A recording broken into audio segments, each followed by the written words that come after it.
just take a moment to allow your eyes to close and allow yourself to begin to relax. And as you begin to relax, I'm just going to tell this sleep meditation in the background. And while I tell this sleep meditation, you can just begin to drift and float comfortably asleep. And I don't know whether you'll drift asleep faster to the sound of my voice or to the spaces between my words. And as you begin to drift asleep, you can just have a sense of a young man walking up a mountain path. And as he hikes up that mountain path, so he can feel the burn on the back of his legs with each step that he takes. He can feel the warmth of his body underneath his jacket. And he can see his breath with each breath that he takes. And feel the coolness of breathing in that fresh, cool air. And he can have a sense of the crispness of that air. The crispness of the feeling of that air on his cheeks. And that difference between the cold air and the warmth being given off by his cheeks as he continues climbing that mountain. And while he climbs that mountain, so he can notice the rustling of the bushes and the shrubs as he climbs up higher and higher, and the rustling in the trees. And as he climbs even higher still, that crunching sound as he approaches the snow line and is walking through increasingly thick snow that seems to almost have like a sugar-coated topping that has the slightest crack to it, as if the top is one continuous thin sheet covering over the softest snow, that with each footstep the foot pauses just for a fraction of a second as it cracks through that surface before easily falling through and compacting that snow, making a crunching sound, a deep and pleasant crunching sound. And he finds himself walking with that regular rhythm, and something about the sound makes him want to walk in a certain way, and reminds him of what it's like when you're wearing a suit, a tie, dressed really smart and wearing your smartest shoes, and walking into a church or some other echoey location, and noticing that each footstep echoes and reverberates, that makes you walk with a certain level of intent that when you're outside of that environment you don't walk with, because you want that rhythm just right for the sound of each footstep, the echo of each footstep, that reverberation of each footstep.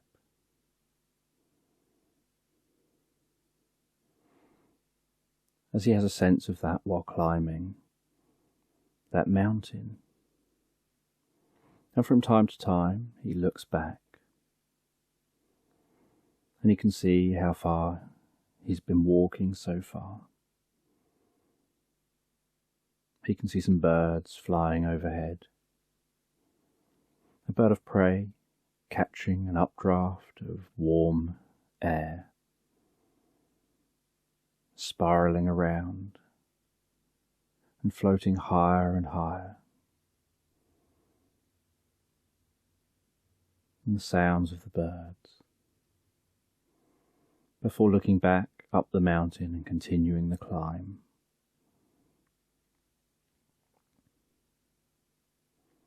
And once near the top, they reach the location they're headed to, which is a specific rock. And they get their arm and brush the snow off the top of that rock and sit themselves down on that rock and can feel their heart beginning to calm and slow while they sit there, as their breathing deepens and calms, and their cheeks feel rosy and warm, and they can breathe in that cold air while looking at how far they've come.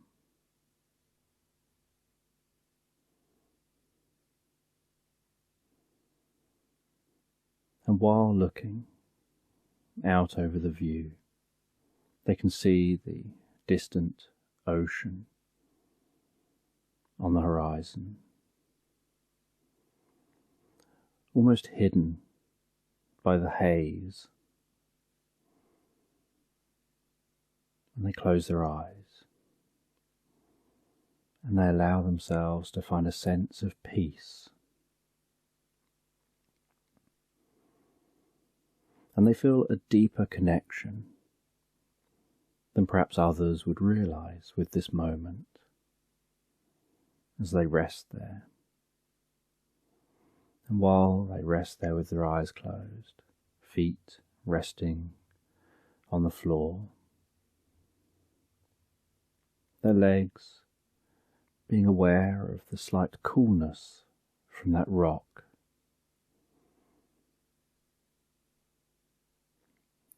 and the feeling of the sun on their face, they begin to drift in their mind and drift into a dream, drifting into a pleasant reverie. And they start to feel themselves sat on a comfortable chair, arms resting on armrests.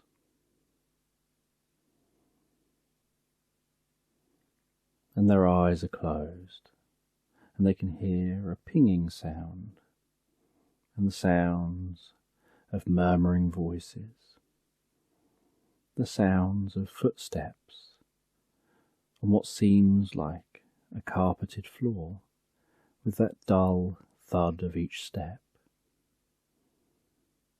and the way the sound echoes and seems to get absorbed by the walls. And as they open their eyes, they realise that they're sat in a captain's chair on some kind of a spaceship.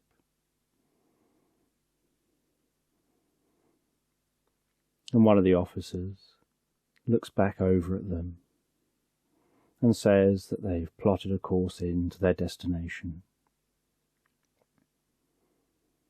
They're just waiting for the command.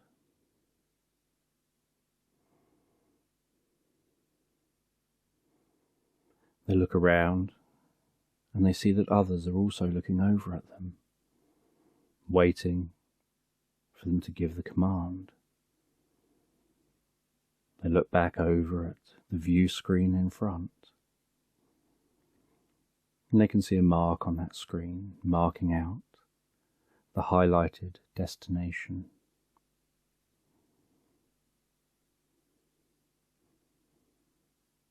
And so they decide to go along with the experience.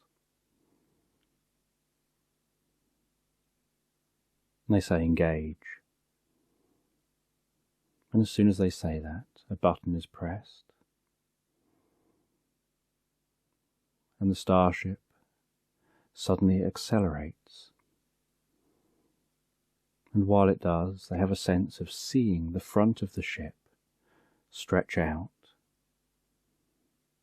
before, almost like being an elastic band, stretching and then pinging back into shape once fired. The rest of the ship seems to catch up with that front, and it seems to be the stars around them speeding past instead. And yet they feel like they're stationary.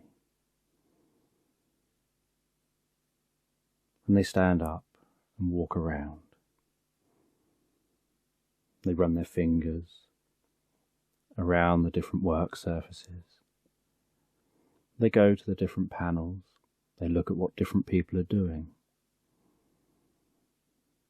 And people are just talking with each other, some about work, about what's on their displays, some perhaps talking about other events, things they're doing later, things they did yesterday. There seems to be a relaxed atmosphere here. And they stand at the front of the ship, right in front of that viewpoint, just looking at that giant screen, almost having a sense of it wrapped around them, with the stars shooting past. 100 light years left, they hear said over their shoulder. And they look back and just give a little nod before looking forward again.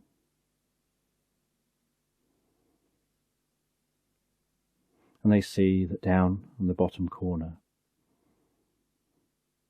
is the number of how far is left. They can see it going down: 99, 98, 97, 96, 95. They can see the light years counting down. They can see that distance counting down. 90 they hear. And they carry on looking, and they seem to almost get tunnel vision, gazing forward. 80. And they can see the star they're heading towards just gradually, very slightly increase in size. And it seems almost imperceptible. They have a sense that it's getting larger, but it still seems like they can't quite tell. 70. They walk back to the seat, sit back down in the seat. They wonder if there's anything else they should be doing. 60. They can hear the crew begin to talk among themselves about some things they're preparing for when they arrive at the destination. 50.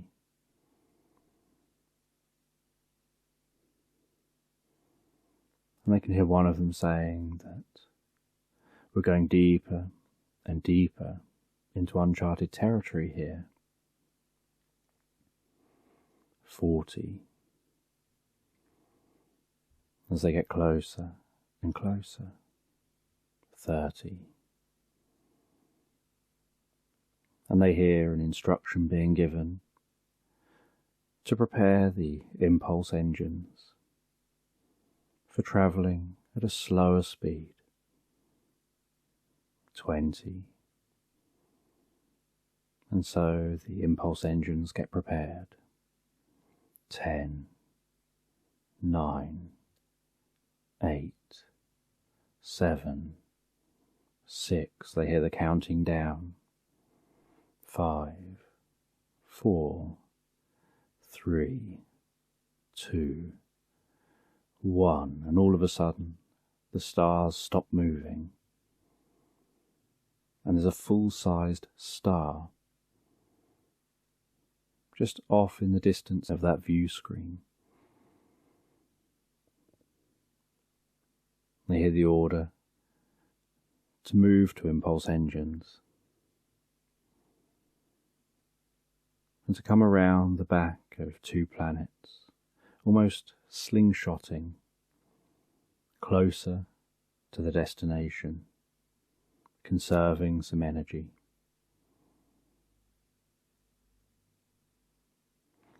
And they notice that there's a planet that seems to have almost like little moons surrounding it that are at weird angles and weird sizes and weird shapes, and realizing that these are different satellites. These are obviously created by something intelligent that's reached a high enough level to be spacefaring.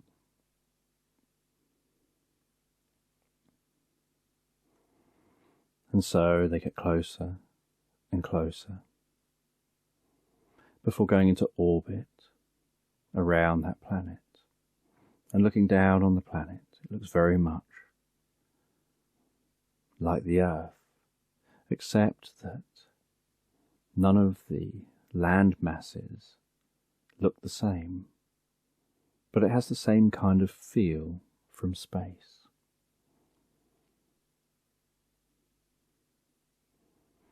And they say that they need to take the shuttle down to the planet.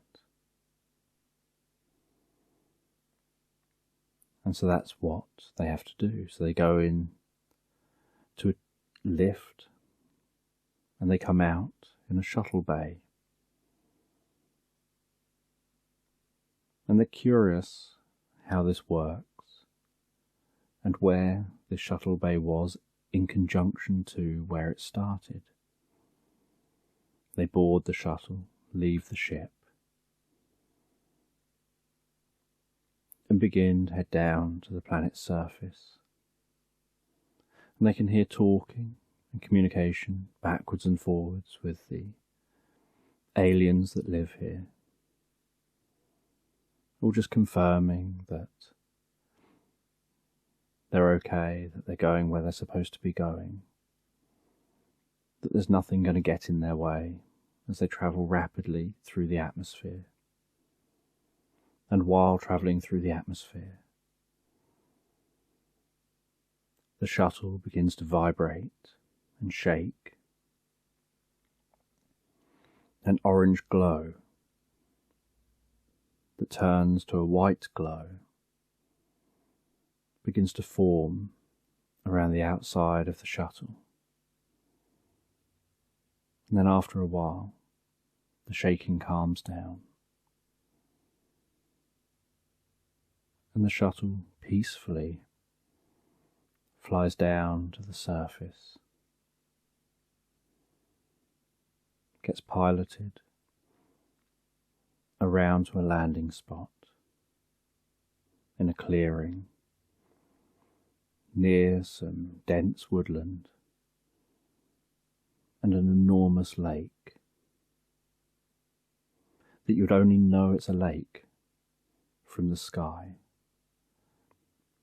On the ground it's so large that you can't see the other side. And the shuttle door opens. They smell the fresh air of this location, walk out onto the planet, feeling that thud of walking on dry mud. They reach down and touch what looks very much like grass with their fingertips. And they can feel how soft that feels, that it almost seems to tickle their fingers.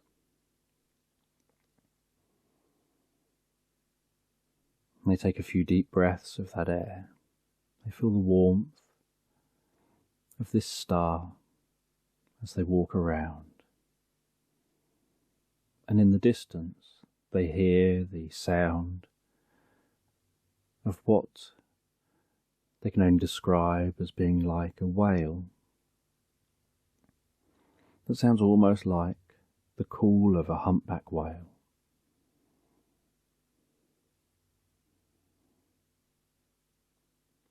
And they walk through the dense woodland,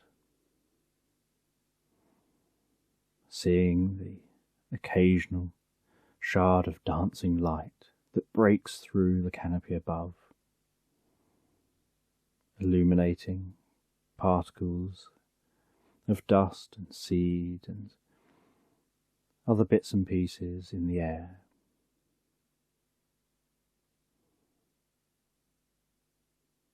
They can hear that rustling of the leaves overhead. So they're aware that there's a breeze up there. And yet, here inside the woods, the air is very still. And when they stop walking, there's a certain silence to the surroundings.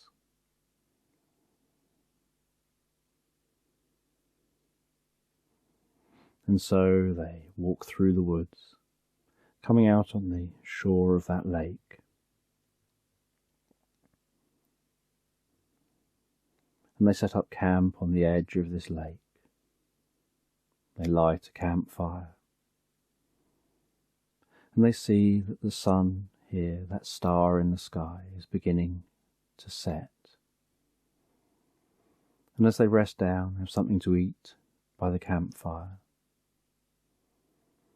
smelling that food that they're cooking, hearing the sound of that food cooking, seeing the small amount of smoke just gently rising up from the fire. They can see, illuminated by the beautiful, almost golden light, some rabbits, or at least that's the best they could describe them, hopping around, eating some of that grass-like plant on the ground,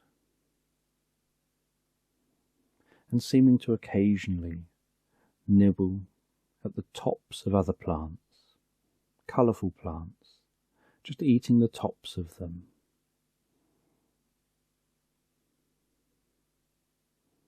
And hearing the water lapping on the shore.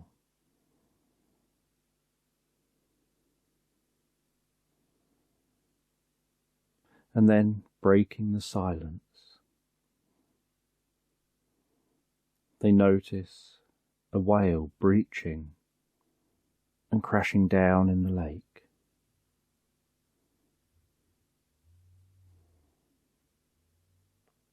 And this takes them by surprise.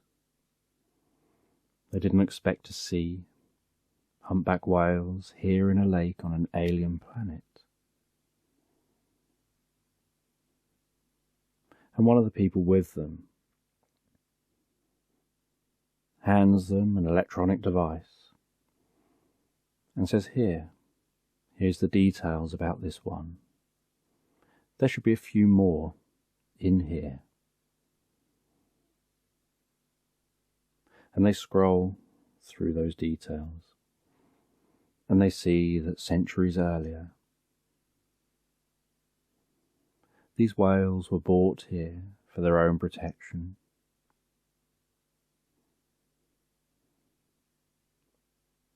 When life on Earth was thought to be preserved best if you placed it on other planets,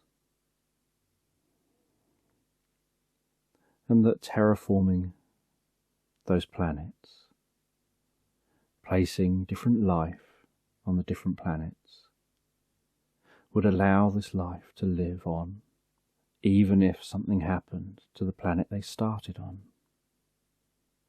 And so whole ecosystems were created and monitored to see how these brand new ecosystems would evolve over time.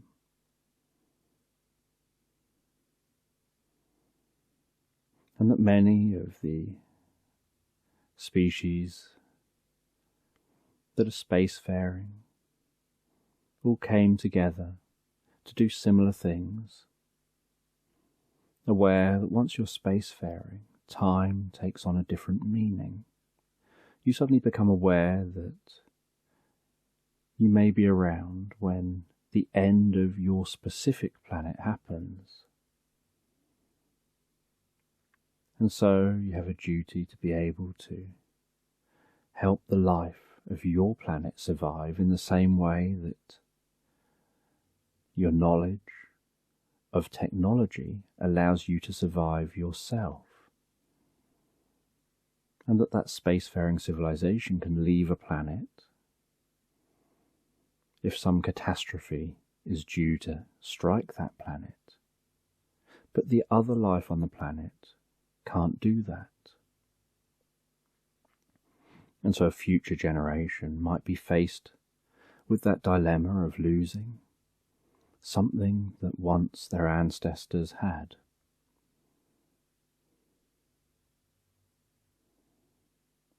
And they think to themselves about this idea, and are curious about the mix of wildlife from different planets all coming together to form these brand new ecosystems, and curious how they'll turn out. And as night draws in and the sun fully sets, and the nighttime sounds here kick in, the pleasant sounds of insects out for the night, and other nighttime animals. They gaze up at the sky. They can see the stars here, and see the difference in these stars here to the ones on Earth. And notice, as their eyes adapt to the sky, the gentle glow of an aurora here, where this star's magnetic field and ejections of matter meet with the planets, and the charged particles travel around this planet, and they can notice a slight different colour, noticing that the makeup of the gases in this sky must be very slightly different to the Earth's. And as they think about those things, they can feel the warmth of the campfire, and they begin to drift comfortably asleep. And the next morning,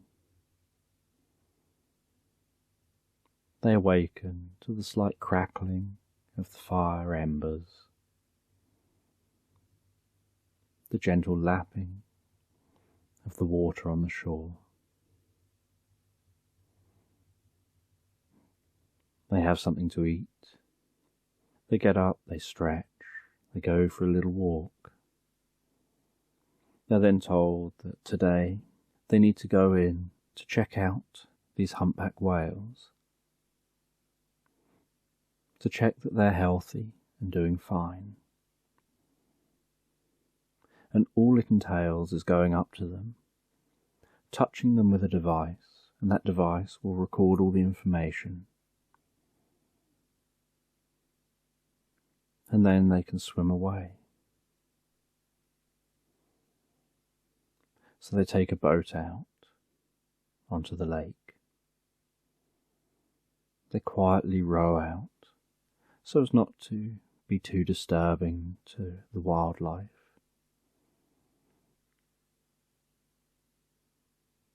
And they drop into the water, swim over towards one of the humpback whales, very slowly, stopping a sensible distance away, and then letting the whale come to them.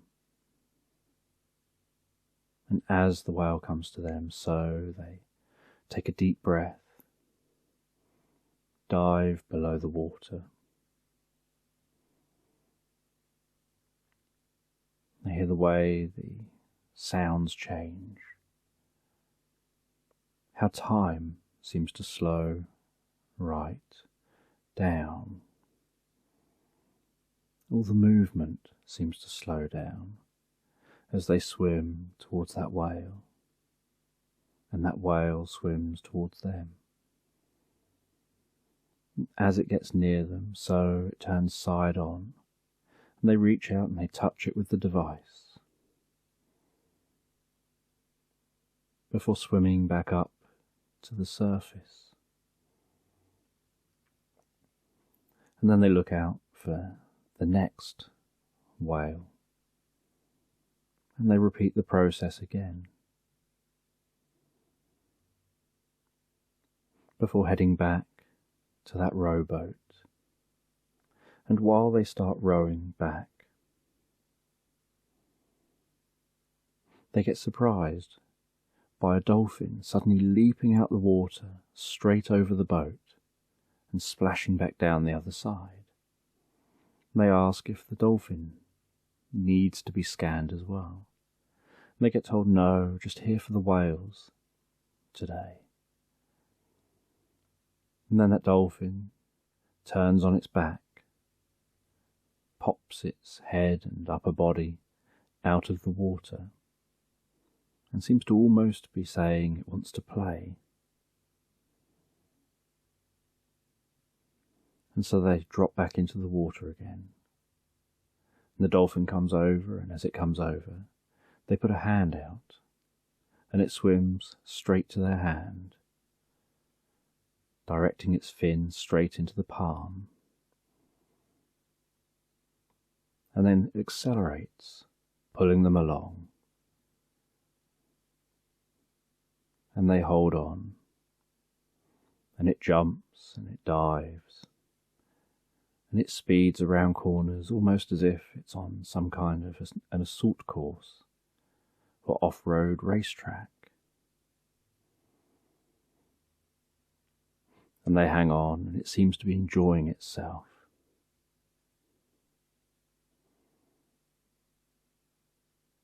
And after a while, they realise they're beginning to get tired, holding on in this way, and the dolphin seems to pick up on this and slows down, and then slowly and gently takes them back to the boat, circles away from them a little bit, turns to face them, and they're treading water facing that dolphin. And then they can feel the strangest sensation.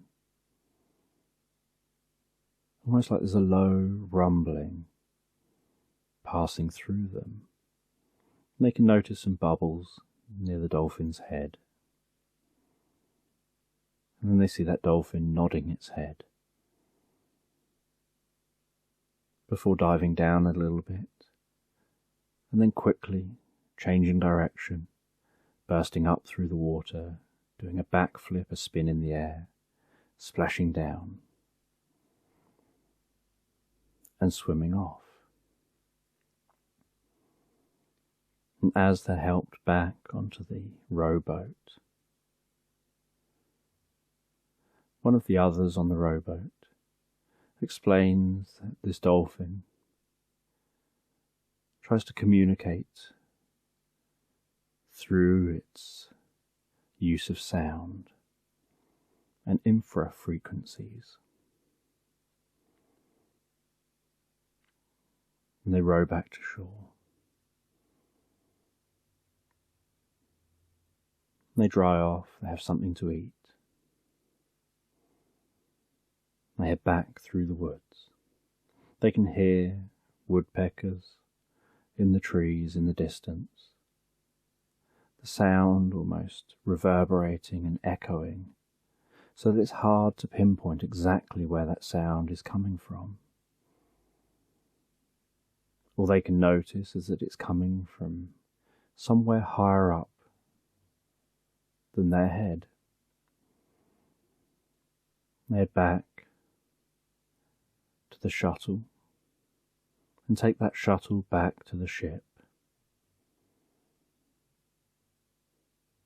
of heading back slowly out of this solar system, and then accelerating. And while accelerating off to the next destination,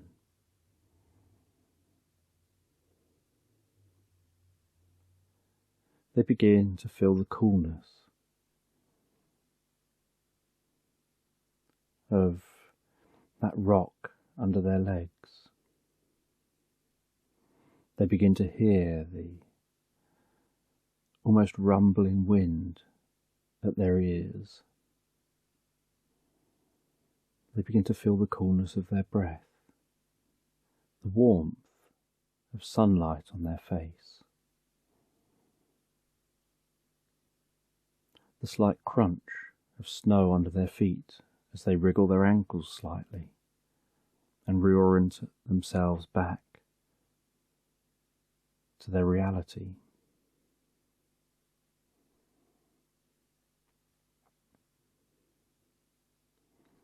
They then get their backpack out from behind them. They open it.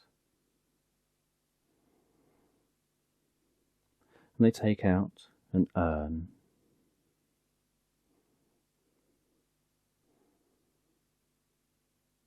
And they release those ashes to the wind, saying, "This is for you."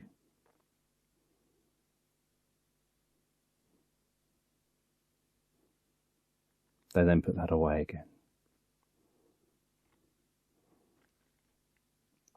And continue their journey, heading higher up this mountain. They really want to reach the top. They've decided they want to get to the summit.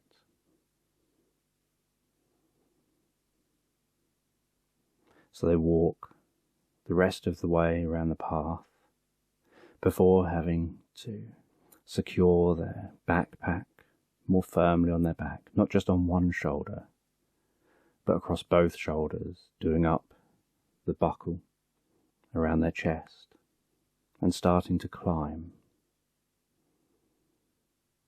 They do their best to pin themselves to the rock face while climbing up higher and higher. And they realise that while they're pinning themselves to the rock face, they can't actually see how high they have to go.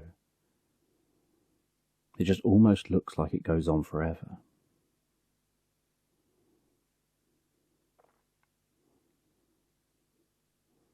And they can feel the muscles burning in their arms, in their legs, in their stomach muscles. But they know that they're achieving something. They're pushing forward. And eventually they arrive at the summit, where it levels out.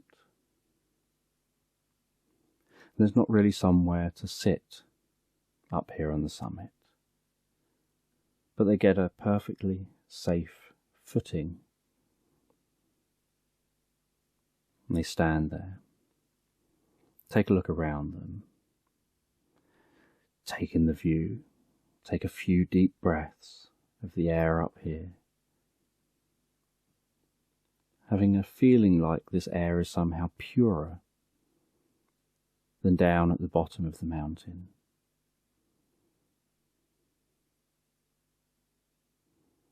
And they know that now they need to find their way down. So they get their backpack again, and out of the backpack they take a parachute. And they were hoping that there'd be a very steep drop down the other side of this mountain. And they've discovered that there is.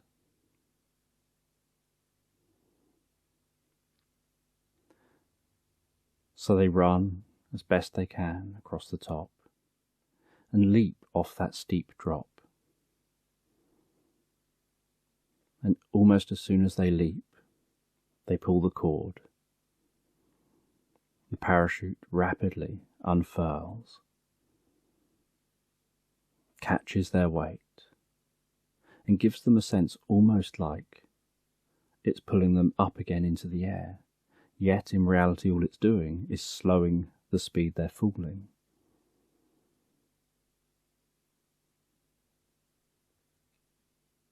And then they gradually steer it away from that mountain and begin to steer it in the direction of a river that weaves around this mountain, weaves past forest.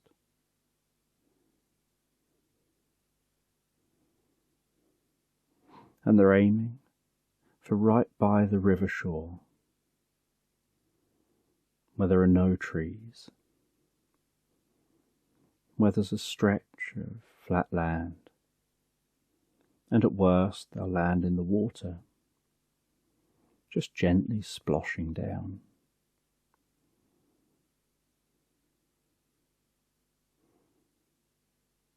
And while they're floating through the air, catching the occasional updraft of warm air like the birds of prey, and just allowing themselves to stay airborne for as long as they can, in no hurry to find their way to the ground. Trying to make this experience last.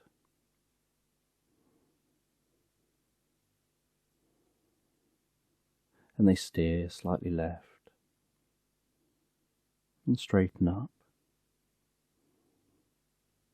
And even with a low-lying fog that seems to be rolling in, they can see the golden, glistening light of the sun on the river, marking it out almost like a winding runway or a winding landing strip.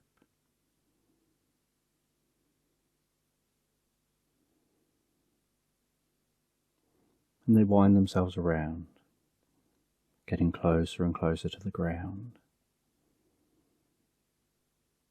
before eventually touching down just on the edge of the shore. And as their feet touch the slightly soggy mud along the edge of the shore, they splosh as they run gently through that mud, keeping themselves moving forward while the parachute comes down behind them. And then they wrap up that parachute.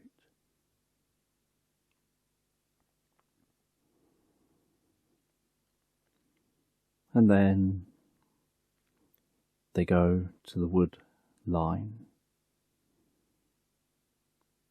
and they break off some larger branches, gather up some wood, and they go to some trees that have bark that can almost be peeled off, and they peel off that bark.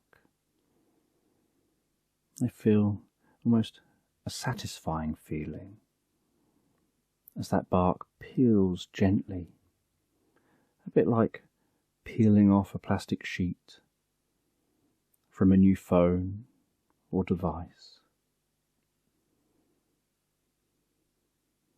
And they take all that back down by the water's edge again. And they bind a lot of that wood together. They then get the parachute. And they place that parachute around the outside of that wood, binding that to the front, stretching it around the outside underneath, binding it at the back, folding it up over the sides, and almost weaving it in with that wood and with the bark.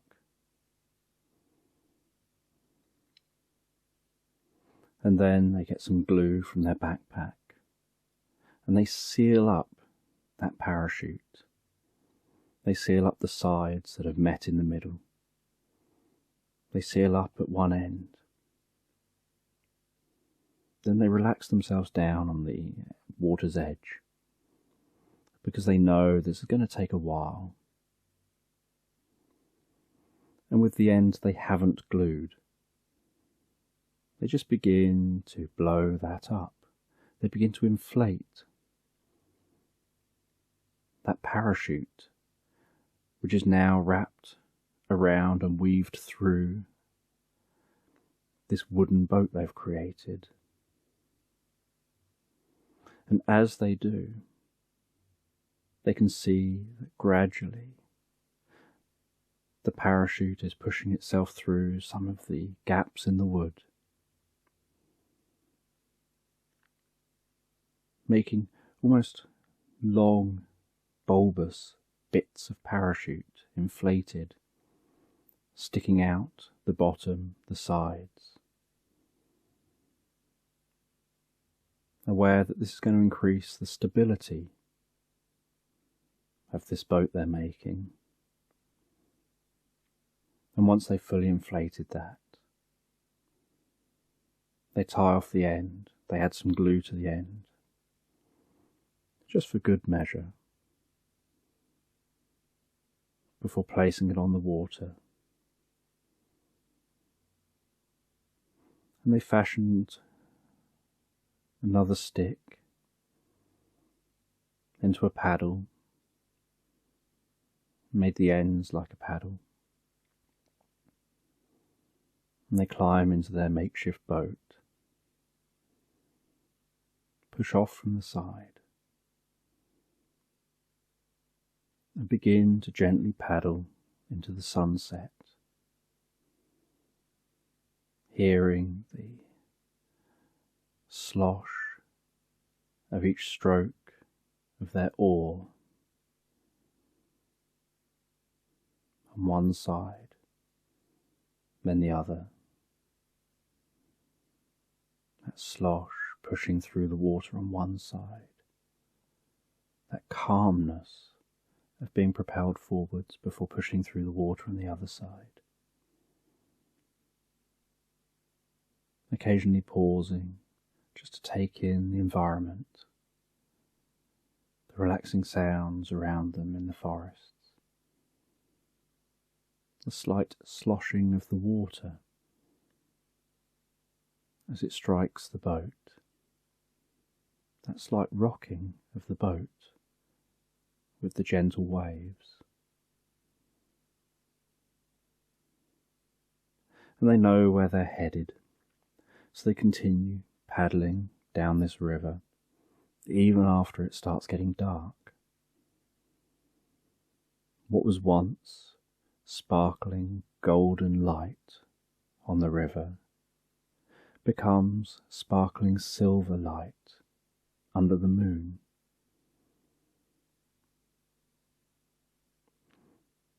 And as that river seems quite calm, it's almost like at times they can see the stars in the night sky reflected in the water of the river. And so they continue along this river, knowing it's calm all the way to the destination.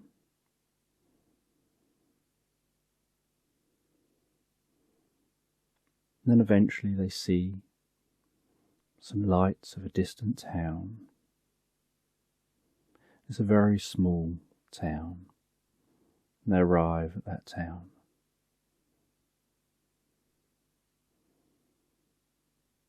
They head to a hotel they plan on staying in.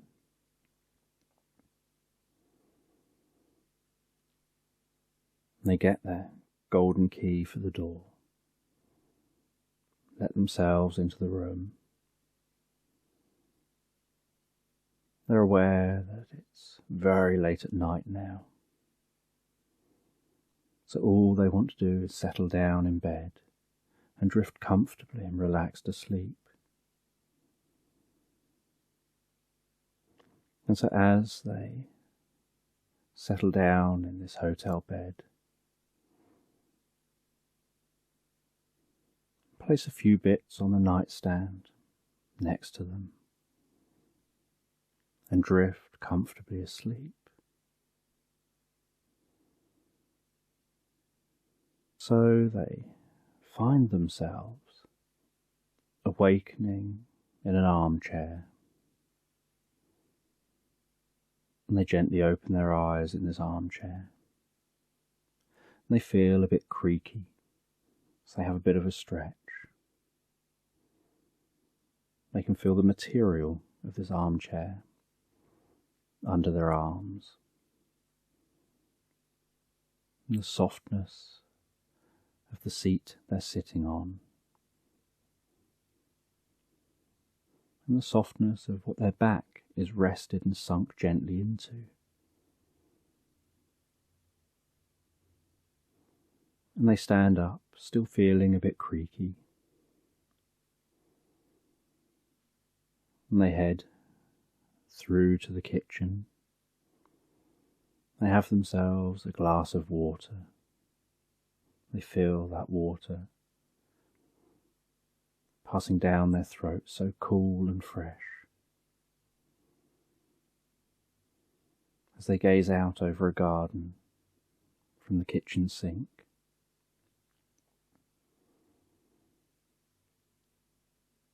And then they head back into the living room. They look at themselves in the mirror.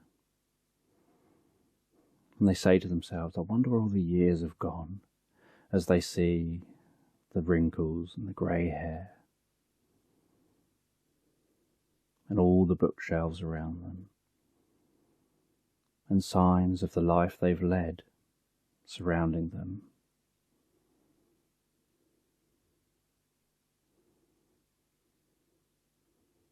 And they go and sit back down in that chair, in their favourite chair that they always sit in.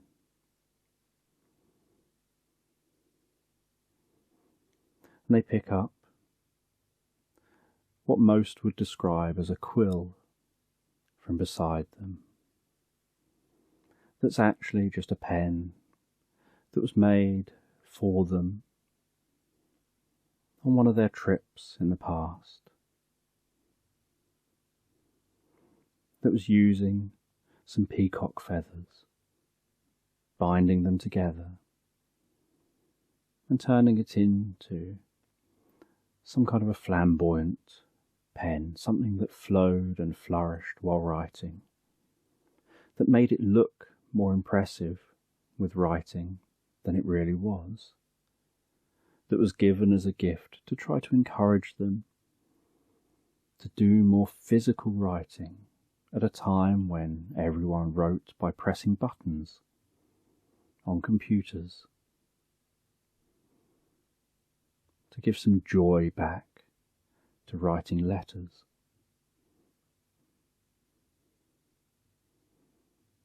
And they sat there and they wrote some of what they'd experienced. And they smiled about that. And then they placed that back down beside them again. And they knew that in a moment they'll be going back inside their mind. That's where they spend most of their time now. That they're now getting old. And so they spend their time reminiscing about different memories. That they spent their life mastering the use of their mind, studying hypnosis, psychology, other subjects, to the extent that they don't need virtual reality machines. They just close their eyes, take a few deep, comfortable breaths, They focus on a period of time in their life, and they find themselves almost walking into that moment in time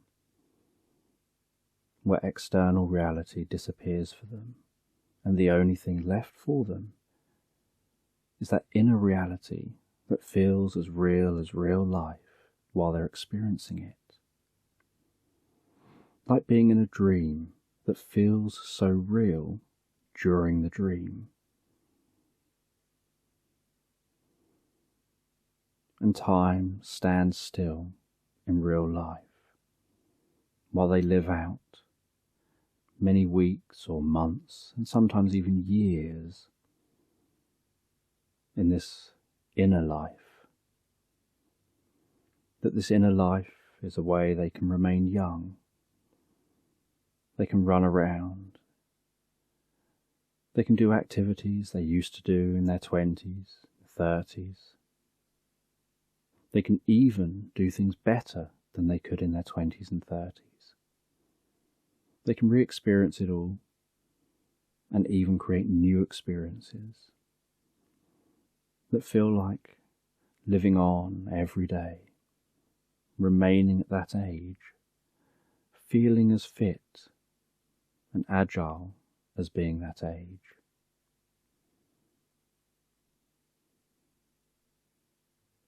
And then occasionally having to come back to reality and enjoying their reality as an older person, but liking, extending these years by having an hour last perhaps 10 years of enjoying being young again.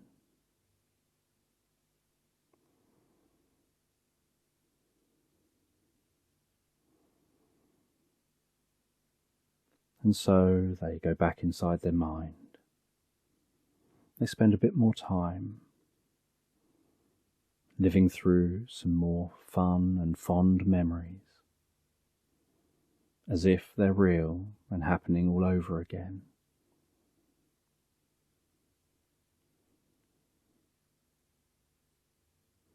And exploring the creativity of memories and paths off of those, almost like alternate realities of those past memories, of how things could be if you made a different decision, where they can make a different decision in a situation, and it will play out with no effort on their part in a new way. And after they spend most of their day doing this, they reach a point where they know they have to eat properly and prepare for bed, and so they have themselves some dinner. They read a good book. They head out into the garden for a little bit. They sit down with the cat. They let the cat up on their lap. They stroke that cat on their lap. They watch as the geese go and play in their pond at the end of their garden, and the little frogs appear intimidated by those geese and seem to hop away from them and hop into the water. And they watch the way that life continues on, and trying to understand the meaning of it all.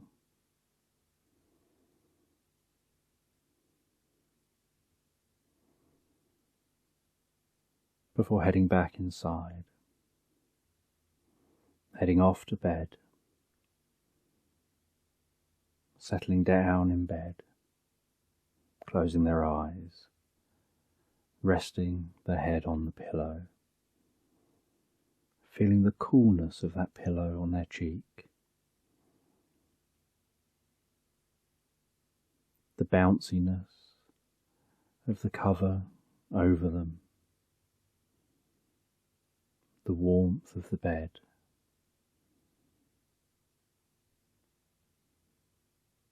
And the atmosphere in the bedroom, with a certain silence that isn't totally silent, that breeds comfort as they relax and drift, pleasantly and comfortably asleep, knowing that in the morning you'll awaken feeling great, refreshed, and revitalized and full of energy for the whole day as they drift and float, so peacefully and gently asleep with each and every out-breath.